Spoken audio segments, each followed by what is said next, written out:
বয়ঃসন্ধিকালটা তো কোনো লিঙ্গ নির্ধারণ করে না আর কি। বয়ঃসন্ধিকালটা সকল মানুষের মধ্যে দিয়ে যায়, সেটা আপনি পুরুষ বলুন, নারী বলুন, বা যারা পুরুষের দেহে নারীর মানে মতো ফিল করেন, ট্রান্সজেন্ডার যাদেরকে বলা হচ্ছে, সেরকম প্রত্যেকের জীবনেই বয়ঃসন্ধিকাল এই সময়টা খুব জরুরি। আর ওই ছোটোবেলা থেকে, শিশুকাল থেকে, যদিও আইন অনুযায়ী শিশুকালটাও পড়ে, বয়ঃসন্ধিকালটা রয়েছে, কিন্তু একেবারে আমরা যারা ছোট বলতে যা বুঝি, শিশু এবং অ্যাডাল্টের মধ্যে যদি আমি ধরি, তাহলে এই বয়ঃসন্ধিকালটা কিন্তু একটা ওই ট্রানজিশন, যখন আমি আর ওই ছোট বেবি নেই, হ্যাঁ, কিন্তু ইয়াং হচ্ছি আস্তে আস্তে এবং অ্যাডাল্টের দিকে এগোচ্ছি। তো এই সময়টা কেন জরুরি না, আমাদের শারীরিক মানসিক অনেক পরিবর্তন হয়, হরমোনাল চেঞ্জেসগুলো হয়, আমাদের মানসিকতায় পরিবর্তন হয়। তো এই সময়টা আমরা আলোচনায় বারবার দেখছিলাম যে এই সময়টা মনে হয় আমি বড় হয়েছি, অথচ বড়রা ভাবে আমি বড় হইনি। ছোটদের সাথে গিয়েও ঠিক বসে ছোটদের মতো ব্যবহার করতে পারি না। তো শুধুমাত্র বড়রা বুঝবে তা না, ওই নাথিং অ্যাবাউট আস উইদাউট আস, এটা যদি আমরা ফলো করি, তাহলে আমরা দেখি যে মানে যারা বয়ঃসন্ধিকালের মধ্যে দিয়ে যাচ্ছেন, সেই সমস্ত ছেলেমেয়েরাও যাতে নিজেদের সমস্যাগুলো বুঝতে পারে, নিজেদের ভালো জায়গাটা বুঝতে পারে, মন খারাপটা বুঝতে পারে, হ্যাঁ, তারা তাদের কি ব্যবহার তাদের নিজেদের কাছেও আজব লাগছে, হ্যাঁ, তো সেইগুলো নিয়ে কেন ঘটে, কি ঘটে, এর মধ্যে ছেলেমেয়ে নির্বিশেষে আলোচনাটা হলো। পিরিয়ড নিয়েও যখন আলোচনা হলো, তখনও ছেলেদের জানা দরকার। এই পিরিয়ডটা তো আমাদের একটা শারীরিক কার্যাবলীর মধ্যে পড়ে, হ্যাঁ, এবং প্রত্যেকটি মহিলার সাথে, মেয়েদের সাথে এটা ঘটে। যে সমাজ, তা তো পুরুষ নারী নির্বিশেষ সবাই আমরা একসাথে থাকি, তো অন্যদেরও জানতে হবে। অন্যরা না জানলে কি হচ্ছে, যুগের পর যুগ শুধু মহিলারাই জানছে বলে এটাকে আরও ওই লুকিয়ে রাখার একটা প্রবণতা হচ্ছে। যে মুহূর্তে এই আলোচনাটা সামনে আসবে, ছেলেরাও জানতে পারবে যে হ্যাঁ, জানে তো বটেই, সবাই জানে, কিন্তু জানে না এমন নয়, কিন্তু সামনে কথা বলে না।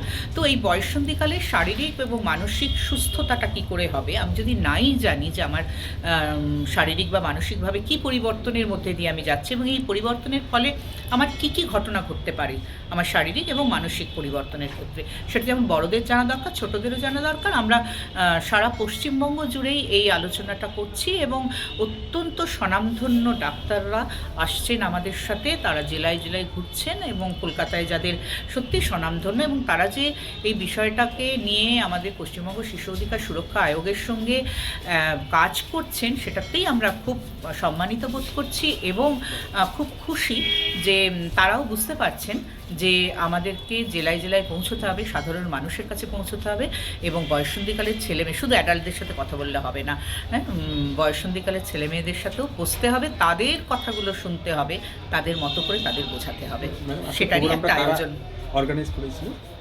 এটা পশ্চিমবঙ্গ শিশু অধিকার সুরক্ষা আয়োগ, West Bengal commission for protection of child rights, আমরা জেলা জলপাইগুড়ি জেলা অ্যাডমিনিস্ট্রেশনের সাথে যুক্ত হয়ে আমরা এটা যৌথ উদ্যোগ, এবং নর্থ বেঙ্গলের 7টি জেলা থেকে যারা শিশু অধিকার নিয়ে কাজ করেন তারা এসেছে, আর জলপাইগুড়ি জেলার 5টি বা 6টি স্কুল থেকে 100 জন স্টুডেন্টরা এসছে, পড়ুয়ারা এসছে, তাদের টিচাররা রয়েছে।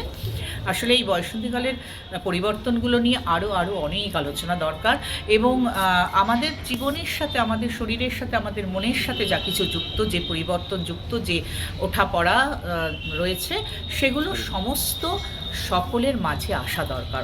আজকের এই ওয়ার্কশপে ডিআইরাও আছে, হ্যাঁ, বিভিন্ন বিভাগ থেকে সকলে রয়েছেন। আমরা স্কুলে ওয়ার্কশপ করতে বলছি, জেলা থেকে যে ওয়ার্কশপগুলো হয় বিভিন্ন স্কুলে, ধরুন ইলোপমেন্ট নিয়ে বলছে, চাইল্ড ম্যারেজ অ্যাক্ট নিয়ে বলছে, তার সাথে সাথে যেন বয়ঃসন্ধিকালের পরিবর্তন, এই শারীরিক মানসিক পরিবর্তনটা, সাইবার ক্রাইমটা, মোবাইলের অধিক ব্যবহার, এইটা, হ্যাঁ, সাবস্টেন্স অ্যাবিউজ, এই যে ইস্যুসগুলো আমাদের ছেলেমেয়েদের ক্ষতি করছে, অথচ অন্য কোনো উপায় নেই।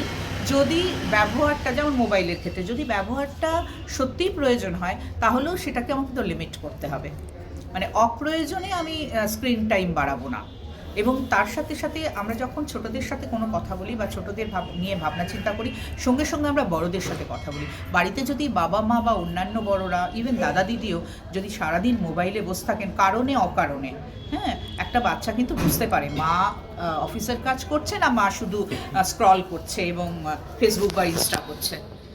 তো এইগুলো আমাদের বড়দের, ছোটদের ভালো থাকতে মানে ভালো রাখতে হলে আমাদের বড়দের অনেক কিছু জানতে হবে, অনেক কিছু শিখতে হবে, বুঝতে হবে এবং আমাদের অনেক সচেতন হতে হবে। অস্ট্রেলিয়ায় তো ফেসবুক একটা ওদের একটা নোটিফিকেশন মতো হয়েছে, আইন পাস হয়েছে, সেটা স্কুলের ক্ষেত্রেও বলা হয়েছে যে স্কুল যেন হোমওয়ার্কগুলো রাত্রিরে না পাঠায়, যখন বাচ্চা বলছে যে রাতে পাঠিয়েছে সুতরাং এখনই বসে আমাকে করতে হবে, এই ধরনের জিনিসগুলো।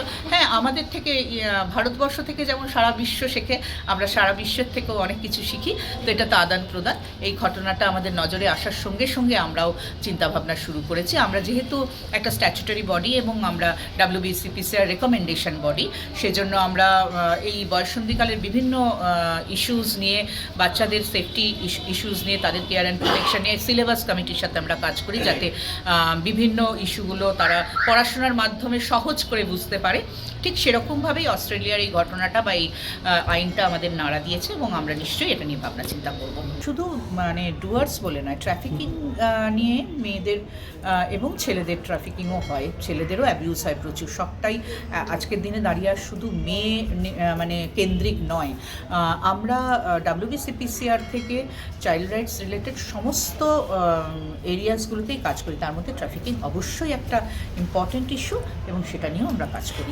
ডুয়ার্সে বর্তমান সংখ্যাটা কত রয়েছে ট্রাফিকিং? এরকমভাবে সংখ্যাটা বলা খুব মুশকিল, হঠাৎ করে সংখ্যা বলা খুব মুশকিল, বাট ট্রাফিকিং তো খবরগুলো যখন আসে আমাদের কাছে, স্থানীয় জেলা কর্তৃপক্ষ বা যারা অসরকারি সংস্থারা রয়েছে তাদের মাধ্যমে সঙ্গে সঙ্গে আমরা পদক্ষেপ নিই এবং জেলার সাথে মিলে সেটাকে আমরা অ্যাড্রেস করি।